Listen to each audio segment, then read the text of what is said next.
Good morning. इस class में हम वोल्टेज स्टेबलाइजर के बारे में डिस्कस करेंगे। तो आप सभी को पता है कि जैसे इलेक्ट्रिकल डिवाइसेस होती है उनके लिए पावर सप्लाई की आवश्यकता होती है, उसी प्रकार इलेक्ट्रॉनिक डिवाइसेस के लिए भी पावर सप्लाई की आवश्यकता होती है। जैसे इलेक्ट्रिकल डिवाइसेस होती है उनमें वोल्टेज फ्लैक्चुएशन होता है, यानी परिवर्तन होता है। उस केस में जो पावर सप्लाई यूज की जाती है उनमें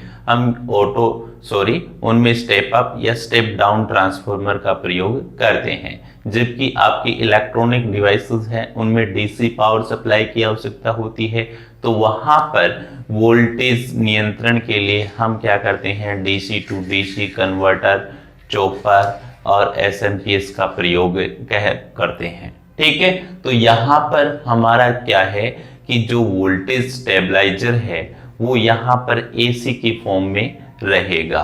तो यहां पर इनपुट वोल्टेज फ्लैक्चुएशन कितना भी हो, लेकिन आउटपुट का जो वोल्टेज होगा वो हमेशा क्या रखा जाएगा, नियंत्रित रखा जाएगा या एक रेंज के मध्य रखा जाएगा।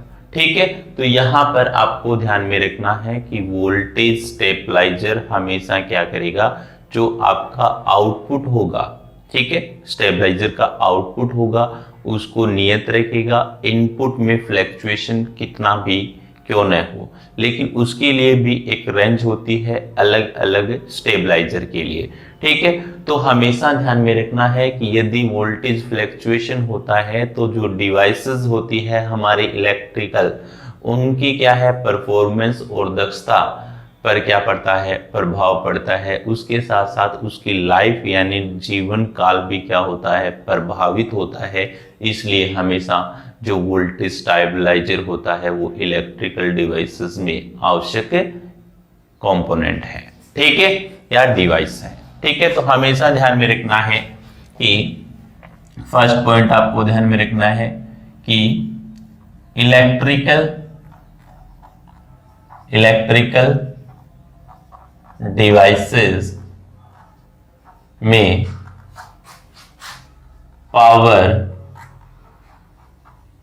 सप्लाई के कंट्रोल कह सकते हो आप, या कम ज्यादा करने के लिए किसका प्रयोग करते हो, स्टेप अप या स्टेप डाउन, स्टेप अप व स्टेप डाउन ट्रांसफॉर्मर का प्रयोग किया जाता है। अब यदि हम बात करें इलेक्ट्रॉनिक डिवाइसेस में आपको डीसी पावर सप्लाई की आवश्यकता होती है। तो डीसी के लिए हम किसका प्रयोग करते हैं, वहां पर DC to DC converter, SMPS, या आपका क्या है जो ठीक है। तो नेक्स्ट पॉइंट क्या लिखेंगे, इलेक्ट्रॉनिक डिवाइसेस में ज्यादातर डीसी पावर सप्लाई का प्रयोग किया जाता है। इसका प्रयोग किया जाता है डीसी पावर सप्लाई तथा इसके कंट्रोल के लिए डीसी टू डीसी कन्वर्टर तथा एसएमपीएस का प्रयोग किया जाता है। तो पिछली क्लास में हमने SMPS का प्रयोग क्या है पढ़ लिया था, इसके अलावा चॉपर भी पढ़ लिया था। तो वहां पर आउटपुट क्या था, डीसी था। यहाँ पर क्या है, इलेक्ट्रिकल डिवाइस है, उनमें पावर सप्लाई कंट्रोल के लिए कम या ज्यादा करने के लिए हम किसका प्रयोग करते हैं, यहाँ पर स्टेप अप या स्टेप डाउन ट्रांसफार्मर का प्रयोग करेंगे। ठीक है, तो अब देखिए यहाँ पर सबसे पहला पॉइंट ये आता है कि स्टेबलाइजर होता क्या है। तो आपकी जो सप्लाई वोल्टेज है उसमें क्या होता है, बहुत अधिक फ्लैक्चुएशन होता है। उस फ्लैक्चुएशन को नियत बनाए रखने के लिए या आउटपुट वोल्टेज को नियत बनाए रखने के लिए हमेशा स्टेबलाइजर का प्रयोग किया जाएगा। और उस स्टेबलाइजर का इंटरनल पार्ट्स में आपके क्या होंगे, स्टेप अप या स्टेप डाउन या बक या बूस्ट कन्वर्टर्स लगे होते हैं। ठीक है, ठीक है। तो यहां पर हम क्या लिखेंगे, नेक्स्ट पॉइंट, इलेक्ट्रिकल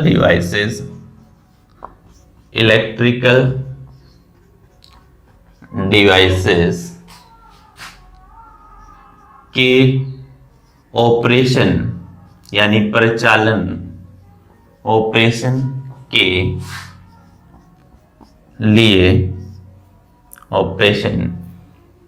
लिए स्टेबलाइजर का प्रयोग करते हैं, क्योंकि स्टेबलाइजर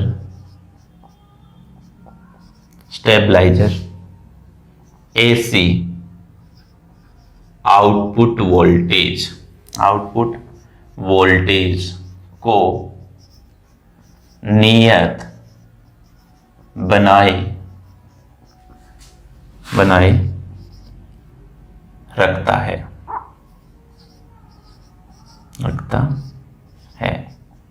भले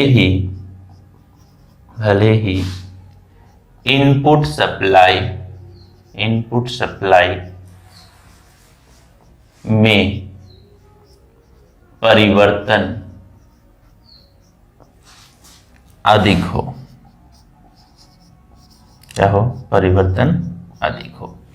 तो जो इनपुट सप्लाई है उसमें परिवर्तन यदि अधिक होता है तो आपके इंस्ट्रूमेंट की क्या होती है, एफिशिएंसी भी प्रभावित होती है, उसके अलावा उसकी लाइफ भी क्या होती है, प्रभावित होती है। क्योंकि इनपुट सप्लाई में परिवर्तन के कारण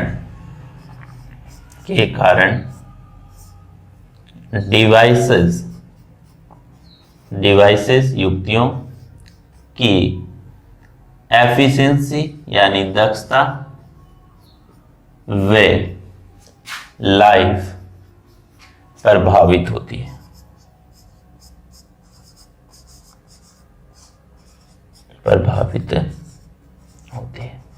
तो हमेशा ध्यान में रखना है कि जो वोल्टेज स्टेबलाइजर होते हैं वो हमेशा क्या करेंगे, आउटपुट वोल्टेज को नियत बनाए रखते हैं, भले ही इनपुट सप्लाई में फ्लैक्चुएशन कितना भी हो। ठीक है ना, लेकिन फ्लैक्चुएशन की भी वहां पर क्या होती है, एक लिमिटेड रेंज होती है। जैसे आपके घरों में एनर्जी मीटर लगे हुए हैं तो उसके ऊपर क्या लिखा होता है, 230 वोल्ट ±5%, यानी वहां पर जो वेरिएशन होता है, परिवर्तन होता है, वो 5% तक ही अलाउ होता है।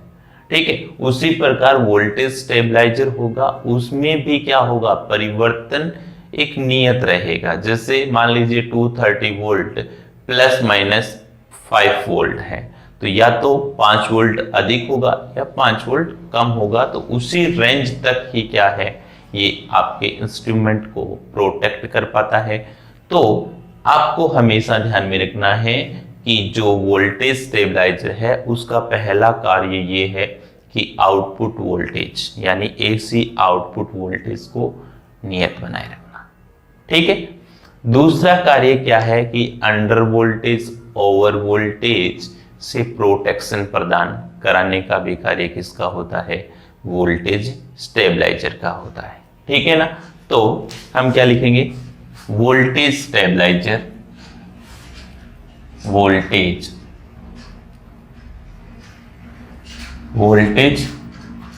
स्टेबलाइजर अंडर वोल्टेज तथा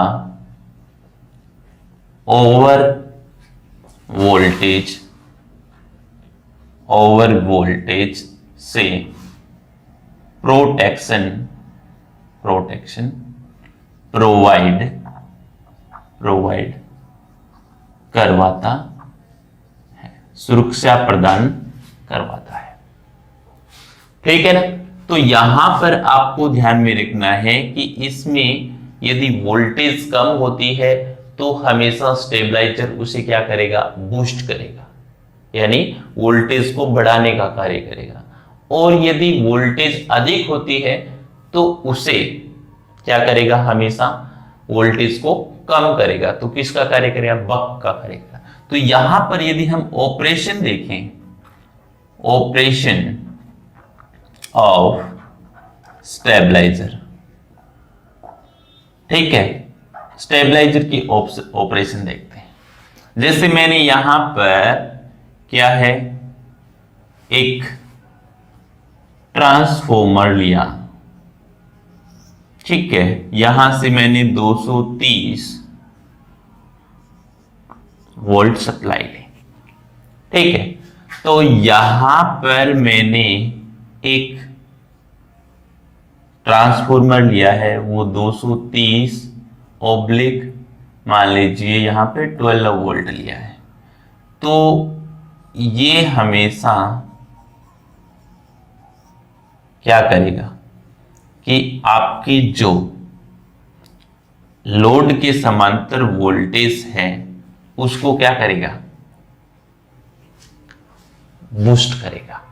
तो हमेशा ध्यान में रखना है कि इनमें, इस केस में 230 वोल्ट सप्लाई भी है आपने, ठीक है, और यहां पर आपका जो ट्रांसफॉर्मर है वो कौन से टाइप का है, 230 से 12 वोल्ट, यानी स्टेप डाउन है। लेकिन यहां पर इनकी वोल्टेज जो आउटपुट में प्राप्त होगी वो इनकी पोलरिटी पे निर्भर करेगी, ध्रुवता पर निर्भर करेगी।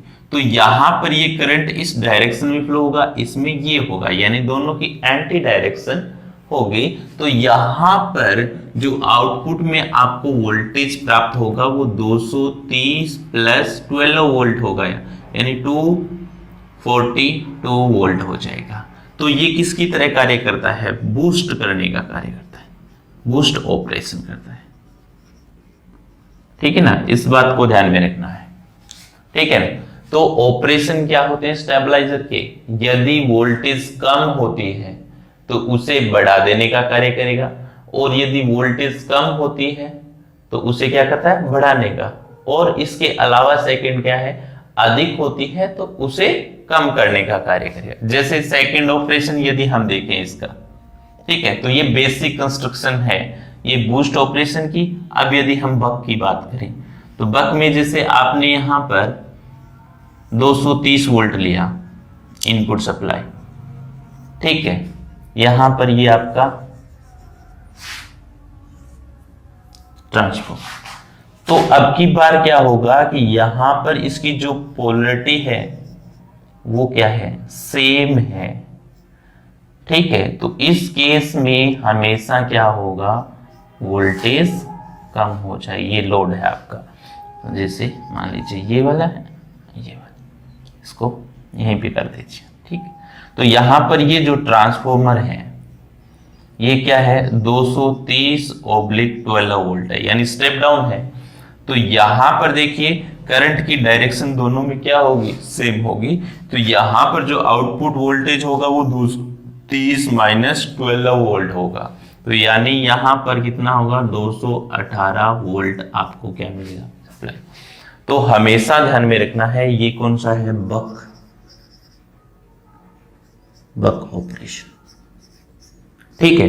तो आपको यहां से पता चल गया कि जो वोल्टेज स्टेबलाइजर होता है वो बूस्ट और बक का कार्य करता है, उसके साथ साथ क्या करता है, अंडर वोल्टेज और ओवर वोल्टेज से प्रोटेक्शन भी प्रोवाइड कराता है। तो बूस्ट में हमेशा क्या होता है कि जब इनपुट सप्लाई कम होगी तो ये उसे बढ़ा देगा, ठीक है, और यदि इनपुट सप्लाई अधिक होती है तो ये क्या कर देगा, कम कर देगा, ठीक है। तो अब देखते हैं कि स्टेबलाइजर कितने प्रकार के होते हैं। तो ध्यान में रखना है कि स्टेबलाइजर आपके 3 टाइप्स के होते हैं, ठीक है ना। टाइप्स ऑफ स्टेबलाइजर फर्स्ट है आपका मैनुअल वोल्टेज स्टेबलाइजर, ठीक है। सेकंड है आपका ऑटोमेटिक वोल्टेज स्टेबलाइजर, और थर्ड है आपका सर्वो वोल्टेज स्टेबलाइजर, ठीक है। तो टाइप्स ऑफ स्टेबलाइजर कौन से हैं, मैनुअल, ऑटोमेटिक और सर्वो। तो सबसे पहले यदि हम बात करें मैनुअल वोल्टेज स्टेबलाइजर की, तो मैनुअल जो वोल्टेज स्टेबलाइजर होता है उसमें क्या होता है कि वोल्टेज बढ़ाने और कम करने के लिए इसमें एक रोटरी स्विच लगा रहता है, उसको हम क्या कर सकते हैं, परिवर्तित कर सकते हैं मैनुअली, ठीक है ना। तो फर्स्ट जो आपका पार्ट है कौन सा है,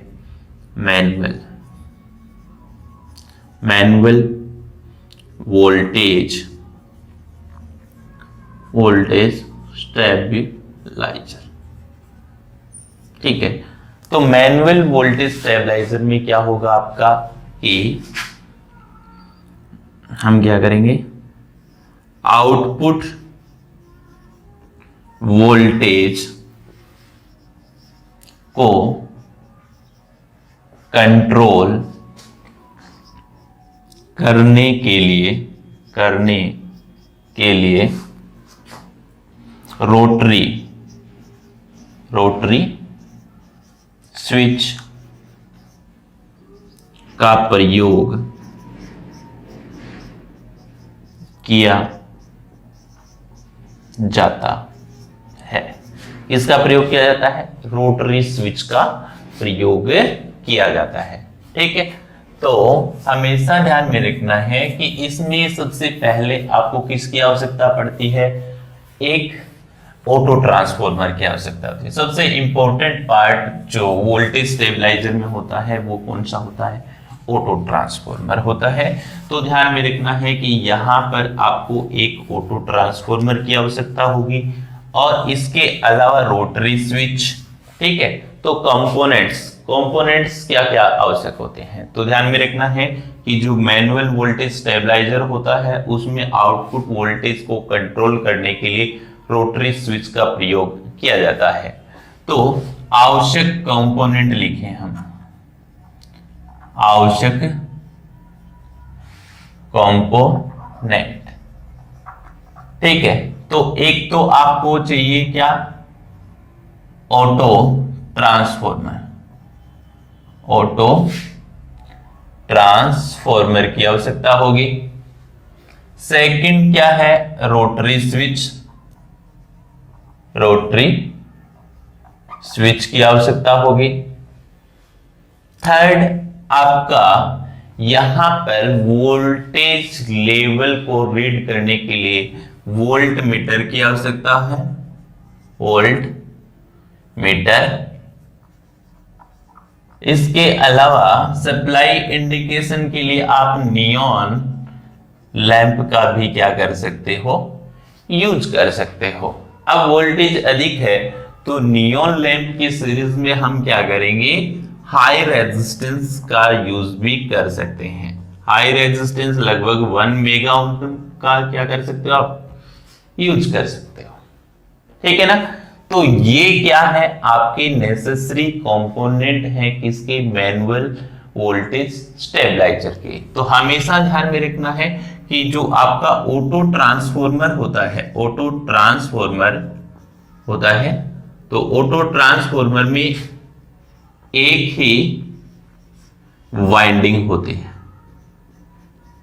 एक ही क्या होती है, वाइंडिंग होती है, जो प्राइमरी तथा सेकेंडरी का कार्य करती है। किसका कार्य करती है, प्राइमरी और सेकेंडरी दोनों का कार्य करती है। और यहां पर जैसे मान लीजिए ये आपका ऑटो ट्रांसफॉर्मर है, तो ये जो कॉमन है, ये कॉमन है, ठीक है। तो ये कॉमन प्राइमरी और सेकेंडरी दोनों में काम करेगा। तो ये सेकेंडरी साइड है और ये क्या है, प्राइमरी साइड। तो ये कॉमन पॉइंट भी हम क्या रखते हैं, इसमें कॉमन रखते हैं, प्राइमरी साइड में और सेकेंडरी में, ठीक है। तो यहां पर इनपुट एसी, यहां पर आउटपुट। तो हमेशा ध्यान में रखना है कि ये इसमें पार्ट की आवश्यकता होती है। ऑटो ट्रांसफॉर्मर के बारे में आप बेसिकली जानते हैं, क्योंकि इलेक्ट्रोमैकेनिक ब्रांच में आपके कुछ पार्ट्स हैं ऑटो ट्रांसफॉर्मर के। क्योंकि आपको पता है कि ऑटो ट्रांसफॉर्मर होता है वो इंडक्शन तथा कंडक्शन दोनों प्रिंसिपल पर वर्क करता है। इसमें लॉसेस होते हैं, टू वाइंडिंग ट्रांसफॉर्मर की तुलना में कम होते हैं, लेकिन इसका यूज हाई वोल्टेज पर नहीं किया जा सकता ऑटो ट्रांसफॉर्मर का, क्योंकि जब आपकी नोब क्या होती है, यहां से यहां परिवर्तित होती है, तो यहां पर वायु अंतराल होता है, और जब हाई वोल्टेज पर ऑपरेट करवाया जाता है तो यहाँ पर वायु की उपस्थिति में वायु का क्या होता है, आयनीकरण होता है। तो आयनीकरण होगा तो यहाँ पर स्पार्किंग होने की क्या रहती है, संभावना रहती है। इसलिए हमेशा ध्यान में रखना है कि ऑटो ट्रांसफॉर्मर का प्रयोग हाई वोल्टेज के केस में नहीं किया जाता है, ठीक है ना।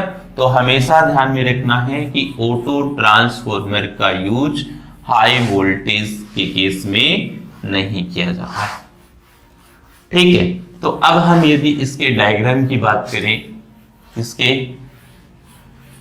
मैनुअल वोल्टेज स्टेबलाइजर की, तो देखिए जैसे आपका यहां पर क्या है, ऑटो ट्रांसफॉर्मर है, ठीक है।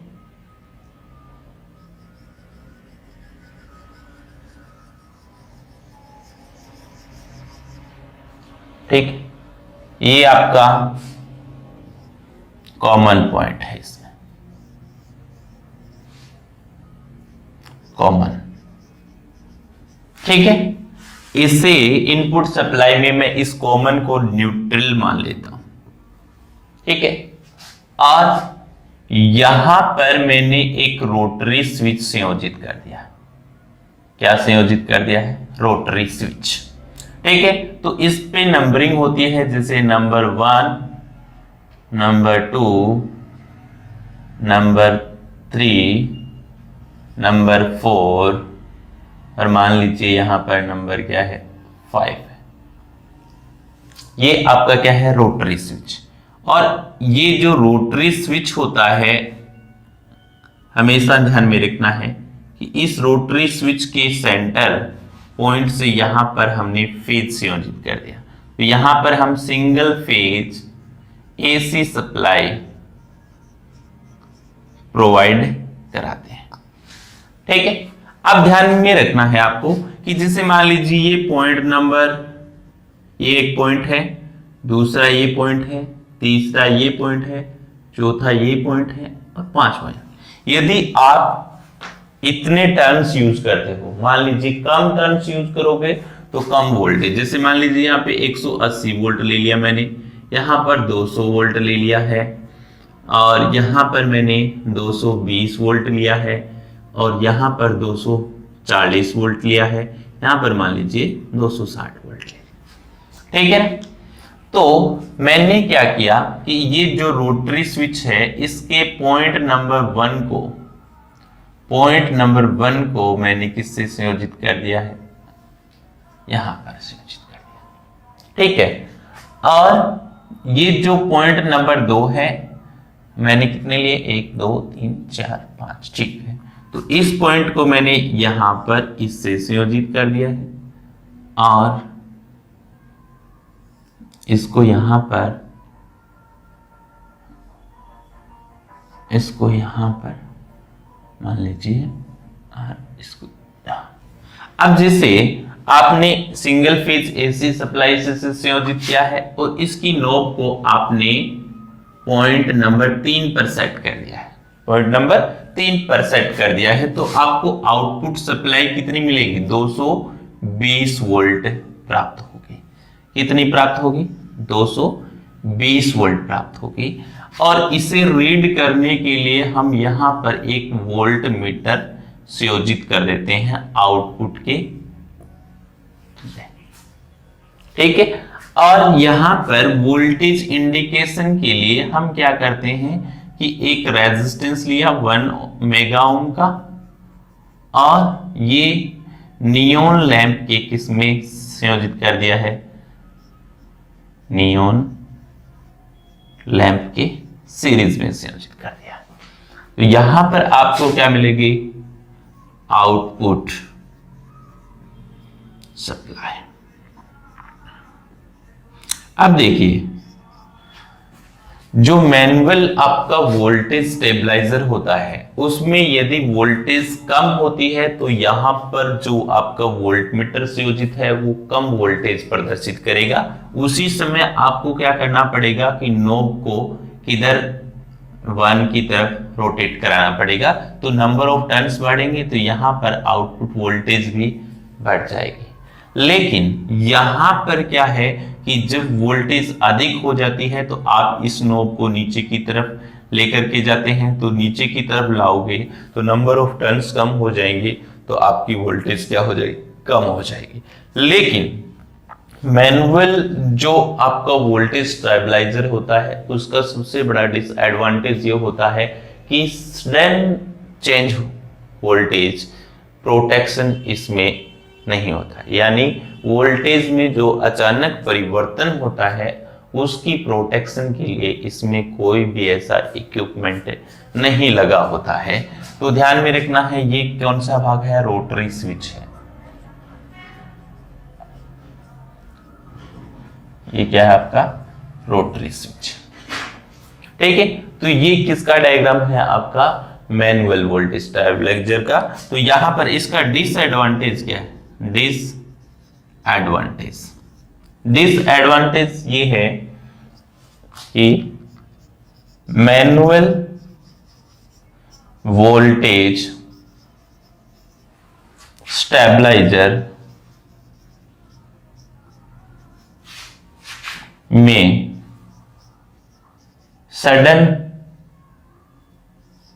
सडन अचानक वोल्टेज चेंज हेतु कोई प्रोटेक्टिंग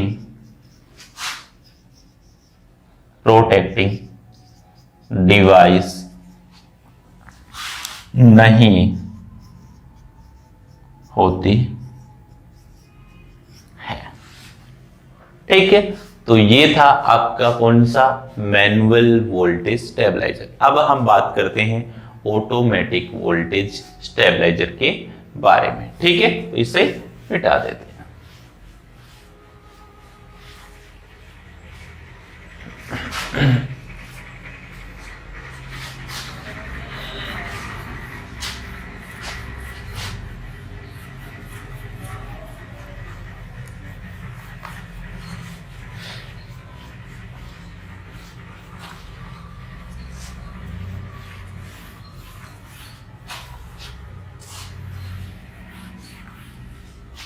ठीक है, अब बात करते हैं हम किसकी, ऑटोमेटिक वोल्टेज स्टेबलाइजर।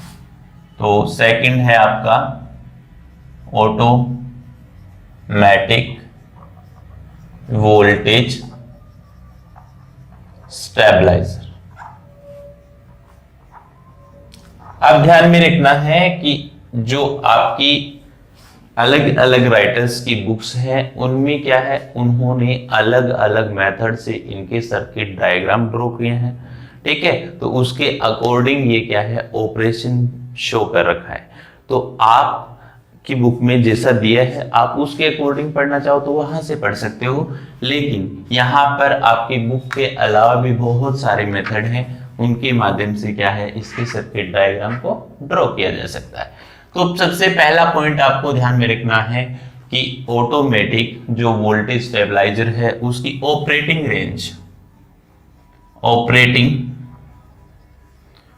रेंज यानी प्रचालन की जो रेंज होती है वो 170 वोल्ट से लेकर के 230 वोल्ट के मध्य होती है। ठीक है ना, फर्स्ट पॉइंट ध्यान में रखना है। सेकंड पॉइंट आपको यहां पर ध्यान में रखना है कि जो इसकी आउटपुट वोल्टेज है, आउटपुट वोल्टेज रेंज है वो आपकी 200 वोल्ट से लेकर के 230 वोल्ट के मध्य रहती है। ठीक है, यानी ऑपरेटिंग रेंज का मतलब ये है कि ये जो वोल्ट ऑटोमेटिक वोल्टेज स्टेबलाइजर है, अब ध्यान में रखना है स्टेबलाइजर भी सिंगल फेज और 3 फेज होते हैं, तो हम यहां पर केवल सिंगल फेज की ही स्टडी करेंगे। ठीक है, तो operating range 170 volt to 230 voltage. ठीक है, यानी यदि इसको सप्लाई 170 वोल्ट से 230 वोल्ट के मध्य दी जाती है तभी ये क्या हो सकता है, प्रचालित हो सकता है। और आउटपुट किसके मध्य देगा, 200 वोल्ट से लेकर के 230 वोल्ट के मध्य देगा। इसके अलावा ध्यान में रखना है कि इसमें प्रोटेक्शन कौन सी होती है, यानी सुरक्षा प्रोटेक्शन इसमें होती है। सबसे पहले ध्यान में रखना है कि under voltage protection, under voltage protection. तो अगर वोल्टेज किससे कम होती है, लेस देन 170 वोल्ट, तो कौन सी प्रोटेक्शन यूज में ली जाती है, अंडर वोल्टेज प्रोटेक्शन। ठीक है, सेकंड आपको यहां पर ध्यान में रखना है कि ओवर वोल्टेज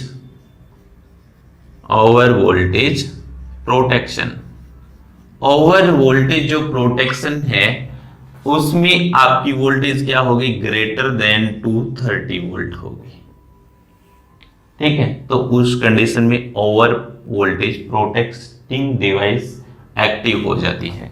और तीसरी होती है इसमें डिले ऑन। ठीक है, तो इसमें जो डिले ऑन टाइम होता है वो कितना होता है, 3 से लेकर के 5 आपका क्या होता है, सेकंड होता है। इसके अलावा आपको यहां पर ध्यान में रखना है कि जो आपका ऑटोमेटिक वोल्टेज स्टेबलाइजर होता है इसमें बक बूस्ट या बूस्ट बक ऑपरेशन यूज में लिया जाता है। तो यहां पर कौन सा, बक बूस्ट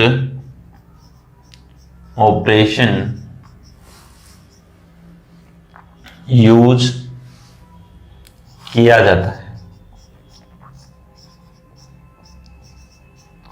ठीक है, तो यदि यहां पर बक ऑपरेशन होता है तो मान लीजिए यहां पर -25 वोल्ट होगा, कम हो जाएगा, जो आपको सप्लाई दी गई है उससे -25 वोल्ट कम हो जाएगा। और यदि बूस्ट कर रहे हो आप, ठीक है, बूस्ट कर रहे हो तो यहां पर +25 वोल्ट अधिक हो जाएगी। जैसे मान लीजिए आपके इनपुट में सप्लाई केवल 200 वोल्ट है, इनपुट में सप्लाई क्या है, 200 वोल्ट, तो उस समय बूस्ट ऑपरेशन काम में आएगा। तो बूस्ट ऑपरेशन में क्या होगा कि जो ट्रांसफॉर्मर होगा आपका सेकेंडरी वो 25 वोल्ट ऐड कर देगा उसमें, तो 200 प्लस 25 वोल्ट, ये तो कितना हो गया, 225। यदि वोल्टेज आपकी क्या होती है, 230 वोल्ट होती है, 230 वोल्ट होती है, तो 230 वोल्ट होती है तो उस समय बक ऑपरेशन प्रयोग में लिया जाएगा। ठीक है, ऑटोमेटिक स्टेबलाइजर के द्वारा। तो वो क्या करेगा, उसको 230 में से 25 वोल्ट कम कर देगा। तो 25 वोल्ट कम होगा तो यानी वहां पर कितना आएगा, 205 वोल्ट आपको प्राप्त होगी। तो इसलिए मैंने क्या लिखा है, बक बूस्ट ऑपरेशन यूज में लिया जाता है या यूज किया जाता है। बक में हमेशा क्या होगा, -25 वोल्ट होगा, बूस्ट में क्या होगा, +25 वोल्ट। ये हमेशा डिपेंड करता है ट्रांसफॉर्मर के ट्रांसफॉर्मेशन रेशियो पर। ध्यान में रखना है इस बात को कि सभी जो टीचर्स होते हैं वो सब अलग अलग कॉन्सेप्ट से आपको स्टडी करवाते हैं, तो उन्होंने कितना रेशियो लिया है, जैसे कुछ 230/12 वोल्ट ले लेते हैं, 12 वोल्ट को कम ज्यादा करते हैं। जैसे मैंने यहाँ पर एग्जांपल लिया है 25 वोल्ट का, क्योंकि मैंने ये जो रेंज डिसाइड की है उसके मध्य वोल्टेज रखने के लिए मुझे क्या करना पड़ रहा है, यहाँ पर ये। तो ये सब जो वोल्टेज रेशियो पर निर्भर करेगा। यदि हम इसके सर्किट डायग्राम की बात करें तो यहां पर ध्यान में रखना है कि इसका जो सर्किट डायग्राम है उसमें मैंने 2 ट्रांसफॉर्मर यूज किए। तो पहला ट्रांसफॉर्मर मैंने यहां पर यूज किया,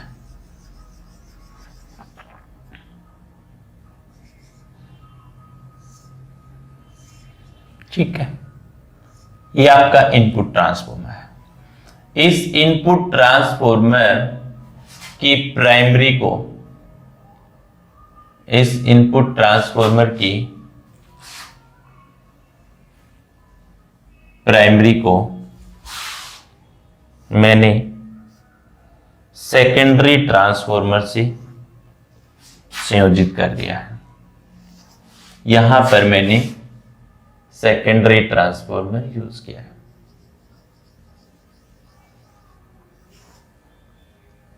ठीक है।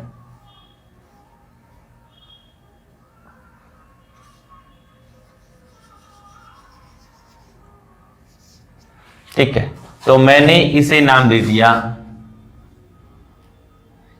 यहां पे क्या देंगे हम, सिंगल फेज एसी सप्लाई, ठीक है, single phase AC supply.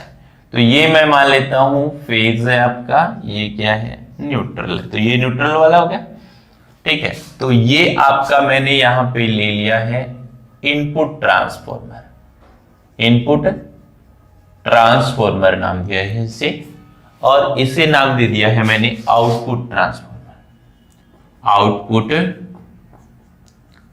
Transformer, ठीक है। अब देखिए यहां पर मैंने सबसे पहले डीपी-डीटी स्विच विद रिले का प्रयोग किया है। यहां पर मैंने यहां पर डीपी-डीटी स्विच विद रिले का प्रयोग किया है। तो आपका डीपी-डीटी होता है, ध्यान में रखना है कि जो डीपी-डीटी होता है ये क्या होता है, डबल पोल डबल थ्रो,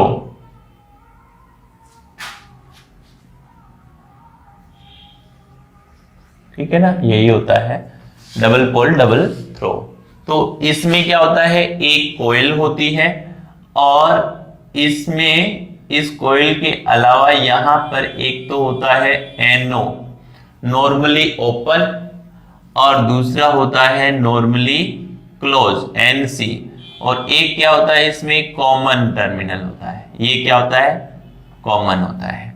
तो डबल पोल डबल थ्रो लिया है मैंने यहां पर, तो यहां पर मैंने एन ओ और दूसरा कौन सा लिया है, एन सी, और यहां पर ये क्या है आपका कॉमन है, ठीक है। तो ये पार्ट कौन सा है आपका, double pole double throw with relay, ठीक है। तो रिले में ये क्या है, कोयल है, ठीक है। तो इन जो आपके पॉइंट्स हैं आपके कौन से वाले, नॉर्मल, ऑन और ऑफ, तो इसे मैंने यहां पर क्या किया है, क्रॉस करना है, ठीक है। तो ये नॉर्मली आपका क्या रहेगा, अच्छा, ठीक है, नॉर्मली ऑन और ये क्लोज। तो इनको मैंने कॉमन कर दिया है, इनको क्या करा दिया है, कॉमन करा दिया है सबसे पहले, ठीक है। अब जो आपका आउटपुट ट्रांसफॉर्मर है, इसके इस टर्मिनल को यहां से संयोजित कर दिया, ठीक है। अब कॉमन को कहां से संयोजित करोगे? जैसे मान लीजिए ये आपका लोड है, ये यहां पर क्या है? लोड है। जैसे आपका लोड टीवी भी हो सकता है, रेफ्रिजरेटर भी हो सकता है। तो ये यहां से क्या रही है? न्यूट्रल है। तो फर्स्ट तो पहले मैंने इसे न्यूट्रल से संयोजित कर दिया लोड को। अब ये जो आपका कॉमन है, इस कॉमन को फेज के रूप में संयोजित कर दिया, फेज के रूप में संयोजित कर दिया, ठीक है। और इस कॉमन को यहां पर इससे संयोजित कर दिया, ठीक है। तो ये आपका जैसे नॉर्मली ओपन है, तो यहां पर स्विच,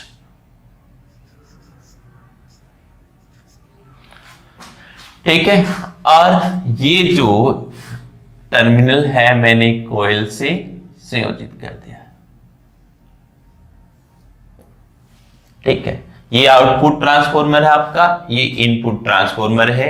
ये मैंने यहां पे DP DT switch with relay का प्रयोग किया है। ये रिले की कॉइल है। जब आपकी रिले की कॉइल एनर्जाइज होगी तो नॉर्मली ओपन और नॉर्मली क्या होगा? क्लोज होगा। अब यहां पर मैंने क्या किया है? ऑटो ट्रांसफॉर्मर का प्रयोग किया है। और ऑटो ट्रांसफॉर्मर में यहां पर मैंने एक हाफ वेव रेक्टिफायर का यूज किया है। तो हाफ वेव रेक्टिफायर के माध्यम से ये किस में परिवर्तित होगी? डीसी में। और उसके बाद में मैंने यहां पर फिल्टर संयोजित कर दिया है। फिल्टर क्या करेगा? उसे पल्सेटिंग डीसी को प्योर डीसी में चेंज कर देगा। और यहां पर एक प्री सेटर का भी यूज किया है, प्री सेटर का यूज किया। अब इस प्री सेटर के माध्यम से मैंने यहां पर एक जीनर डायोड संयोजित किया है और जीनर डायोड को ट्रांजिस्टर स्विच के माध्यम से संयोजित किया है। अब ये जो टर्मिनल है यहां पर, ये किससे कनेक्ट होगा? आपका कॉइल से। और कॉइल का दूसरा जो टर्मिनल है मैंने कहां पर? रेक्टिफायर के आउटपुट से संयोजित कर दिया है। और यहां पर एक फ्री व्हीलिंग डायोड से, ठीक है ना। तो ध्यान में रखना है कि यहां पर तो ये आपका कौन सा है? Auto transformer. ये आपका क्या है? रेक्टिफायर टाइप है। तो यहां पे जो एसी होगी आपको, वो किस में प्राप्त होगी? डीसी में। डीसी कौन सी होगी? पल्सेटिंग डीसी होगी, ठीक है।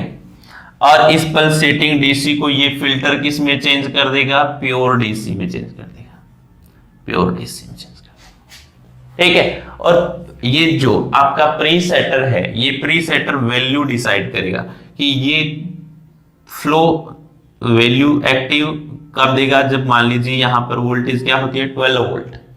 तो यहां पर कंडीशन बन सकती है कि या तो 12 वोल्ट से कम होगी वोल्टेज, जैसे 11.5 वोल्ट होगी, या इससे अधिक होगी 12.5 वोल्ट होगी, ठीक है।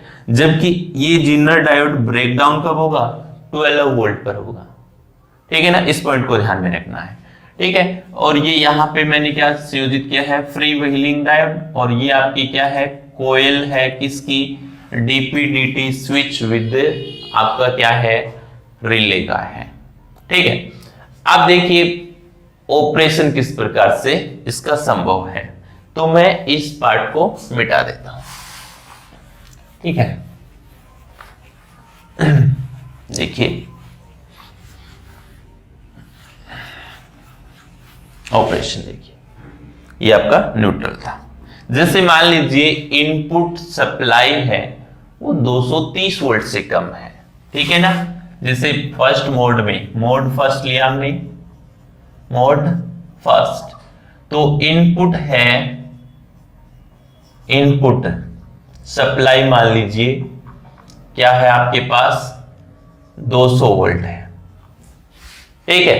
इनपुट सप्लाई जब यहां पर 200 वोल्ट प्राप्त होगी तो आपको यहां पर भी कितना प्राप्त होगी? 200 वोल्ट। ये जो ट्रांसफॉर्मर होता है ध्यान में रखना है। ये कौन सा है आपका 230/25 वोल्ट ले रखा है मैंने, 230/25 वोल्ट। तो जैसे ही यहां पर आपने 200 वोल्ट सप्लाई दी तो यहां पर भी क्या है 200 वोल्ट सप्लाई प्राप्त हुई, ठीक है। अब देखिए यहां पर 200 वोल्ट सप्लाई प्राप्त हो गई है, तो यहां पर मान लीजिए ये मैंने जो ऑटो ट्रांसफॉर्मर है इसको मैंने यहां पर मुझे प्राप्त होनी चाहिए 12 वोल्ट। क्या प्राप्त होनी चाहिए 12 वोल्ट, क्योंकि जेनर डायोड को प्रचालित कराने के लिए। तो यहां से क्या होगा कि ये जो 200 वोल्ट है ये 12 वोल्ट में परिवर्तित होगी, लेकिन सप्लाई क्या है 230 से कम है, तो थोड़ा सा क्या हो सकता है वोल्टेज कम होगा। तो ये एसी वोल्टेज किसको चेंज करेगा, एसी को डीसी में, और फिल्टर के माध्यम से प्योर डीसी में। और मान लीजिए आपको क्या प्राप्त हो गई, यहां पर 11.5 वोल्ट प्राप्त हो गई। तो 11.5 वोल्ट प्राप्त होगी तो आपका जेनर डायोड ब्रेकडाउन नहीं होगा। क्यों कि इसकी ब्रेकडाउन वोल्टेज कितनी होती है, कितनी ली है हमने 12 वोल्ट ली है, तो ये वोल्टेज कितना है 11.5 वोल्ट है। तो ये जेनर डायोड ब्रेकडाउन नहीं होगा, ब्रेकडाउन नहीं होगा तो इस ट्रांजिस्टर स्विच के बेस को सप्लाई प्राप्त नहीं होगी, और बेस को सप्लाई प्राप्त नहीं होगी तो ये ट्रांजिस्टर ऑन नहीं होगा, और ट्रांजिस्टर ऑन नहीं होगा तो आपकी यहां पर कॉइल एनर्जाइज्ड नहीं होगी, और एनर्जाइज्ड नहीं होगी तो नॉर्मली आपका डीपी-डीटी स्विच क्या रहेगा ओपन रहेगा। क्या रहेगा ओपन, इस कंडीशन पे रहेगा। तो यहां से क्या प्राप्त हो रही है आपको 230, तो ये किस प्रकार से माध्यम बनेगा, इस प्रकार से, ठीक है। तो यहां से ठीक है ये हो गया,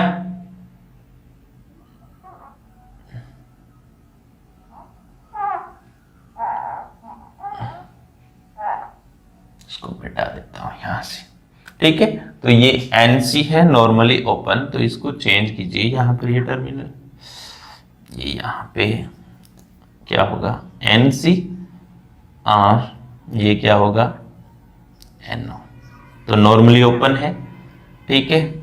तो यहां पर रहेगा, तो ये क्या करेगा इसको यहां से फ्लो करवा देगा। तो ये जो सप्लाई है ये यहां से फ्लो होगी, यहां से फ्लो होगी, यहां से, और उसके बाद ये किस पे नॉर्मली ओपन पे है तो यहां पे रहेगी। तो इस प्रकार से ये सर्किट बनाएगी। तो यानी यहां पर जो करंट फ्लो होगा वो क्या होगा इन दोनों में सेम डायरेक्शन में होगा। तो सेम डायरेक्शन में होगा तो वोल्टेज क्या होगी ऐड हो जाएगी। तो आपको आउटपुट में क्या प्राप्त होगा, यहां पर 200 वोल्ट प्लस 25 वोल्ट हो जाएगा। तो कितनी प्राप्त हो गई 225 वोल्ट हो गए, ठीक है ना। तो इस प्रकार से, ठीक है। तो इसको थोड़ा सा आप देखना, ठीक है, बुक में किस प्रकार से दिया है। एनसी है तो यहां पे एनओ होगा, कंफर्म हो गया एनसी यहां पे, तो ये नॉर्मली यहां पर रहेगा, एक नॉर्मली ऑन रहेगा। तो यहां पे ये दोनों कंडीशन में रहेगा। तो यहां से इसका जो पाथ होगा वो क्या होगा इसके माध्यम से न होकर के विपरीत रहेगा, ठीक है। इसी प्रकार तो यहां पर जो इनपुट सप्लाई 220 वोल्ट है तो क्या होगा बूस्ट ऑपरेशन होगा। क्या होगा बूस्ट ऑपरेशन होगा, और बूस्ट ऑपरेशन होगा तो 200 वोल्ट प्लस 25 वोल्ट जुड़ जाएगा तो आपको क्या प्राप्त होगा 225 वोल्ट का। इसके विपरीत यदि आपकी इनपुट सप्लाई 230 वोल्ट है, क्या है 230 वोल्ट है, तो 230 वोल्ट होगी तो यहां पर तो आपको कितना प्राप्त हो जाएगी आपकी बात 230 वोल्ट। लेकिन ये क्या करेगा कि इसको 12 वोल्ट देगा, और एसी को डीसी में फिल्टर के माध्यम से प्योर डीसी में। अब की बार क्या है हाई वोल्टेज है, तो यहां पर मान लीजिए 12 वोल्ट से अधिक वोल्टेज प्राप्त होगी, कितनी 12.5 वोल्ट। तो उस कंडीशन में जीनर डायोड ब्रेक डाउन हो जाएगा, और जीनर डायोड ब्रेक डाउन हो जाएगा तो ट्रांजिस्टर ऑन होगा, कोयल आपकी क्या होगी, एनर्जाइज्ड होगी। तो ये नॉर्मली कहाँ हो जाएगा, क्लोज हो जाएगा। नॉर्मली क्या हो जाएगा, क्लोज हो जाएगा। तो नॉर्मली क्लोज हो जाएगा तो इसकी डायरेक्शन इसकी क्या हो जाएगी, विपरीत हो जाएगी। अब की बार क्या होगा, यहां से प्रवाहित होगी ये वाला इस प्रकार से, ठीक है। तो इस प्रकार से इसमें क्या होगा, करंट फ्लो होगा। तो यहां पर अब की बार डायरेक्शन क्या होगी, इसकी विपरीत हो गई। तो सेकंड केस में आपको ध्यान में रखना है कि जिससे इनपुट जो सप्लाई है वो 230 वोल्ट है, तो क्या होगा, बक ऑपरेशन होगा, ठीक है। बक ऑपरेशन होगा तो 230 माइनस 25 वोल्ट, तो यहाँ पे कितना होगा, 205 वोल्ट प्राप्त हो गया। तो ये क्या है, इसका बेसिक ऑपरेशन है किसका, आपके ऑटोमेटिक वोल्टेज स्टेबलाइजर का। तो इसे आप हमेशा ध्यान में रखेंगे, ठीक है। तो ये जो कनेक्शन था आपका ये वाला, ये यहां से नहीं कनेक्ट होकर के कहां से कनेक्ट होता है, ओके, तभी ऑपरेशन अपना गलत हो रहा था, ठीक है। ये यहां से कनेक्ट होगा, सॉरी, ठीक है। तो अब देखिए जैसे फर्स्ट कंडीशन में तो यहां से करंट फ्लो होगा इस प्रकार से, ठीक है ना। तो फर्स्ट केस में तो ये बनाएगा, है ना, तो सेम डायरेक्शन हो गई, ठीक है। अब सेकंड केस में देखिए एक कनेक्शन की वजह से पूरा ऑपरेशन खराब हो गया, है ना। तो ध्यान में रखना है, अब सही है, ठीक है। तो अब जैसे स्टार्टिंग कंडीशन में ये एनर्जाइज नहीं हुआ था कोयल, तो नॉर्मली ओपन था स्विच, तो करंट यहां से ये पाथ ये अब देखिए दोनों की डायरेक्शन क्या है, सेम, तो जुड़ जाएगा, तो 220 प्लस 25 वोल्ट आ गया, ठीक है। अब जब वोल्टेज 230 से अधिक होती है तो उस समय जीनर डायोड ब्रेक डाउन हो जाएगी, ये ऑन हो जाएगा, तो ट्रांजिस्टर क्या हो जाएगा, ऑन होगा, तो कोयल एनर्जाइज होगी, तो ये स्विच क्या हो जाएगा, आपकी बात किस कंडीशन पे आ जाएगा, यहाँ पे नॉर्मली क्लोज हो जाएगा। कहां पर हो जाएगा, नॉर्मली क्लोज। उस कंडीशन में देखो यहां से ये फ्लो होगा इस प्रकार से, यहां से नॉर्मली क्लोज है, तो ये पाथ फ्लो करेगा आपकी बार ऊपर से, यहां से, ये देखिए, ठीक है। तो डायरेक्शन विपरीत हो गए, तो -25। तो ये था आपका क्या, ऑटोमेटिक वोल्टेज स्टेबलाइजर, जो क्या है, अंडर वोल्टेज प्रोटेक्शन प्रोवाइड कराता है, ओवर वोल्टेज प्रोटेक्शन और डिले ऑन भी स्विच भी इसमें यूज किया जाता है, और बक बूस्ट ऑपरेशन भी इसमें प्रयोग किया जाता है। तो ये आपका कौन सा है, automatic voltage stabiliser. Next class में हम डिस्कस करेंगे सर्वो वोल्टेज स्टेबलाइजर की। Thank you.